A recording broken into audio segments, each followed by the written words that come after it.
Tahun 2026, datanglah dengan pelan. Ajari kami melangkah tanpa tergesa, menguatkan yang lelah, dan menenangkan yang sempat kehilangan arah.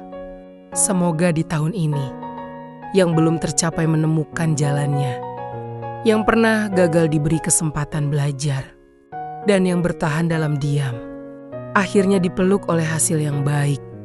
Kami berharap lebih banyak hati yang lapang, lebih sedikit luka yang disimpan, dan lebih banyak syukur atas hal-hal kecil yang sering terlupa.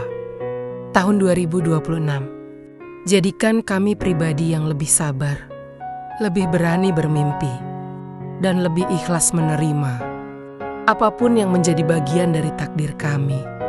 Semoga setiap langkah diberkahi, setiap niat diluruskan, dan setiap usaha berbuah kebaikan meski perlahan. Selamat datang tahun 2026. Kami datang dengan harapan dan keyakinan bahwa esok selalu layak diperjuangkan.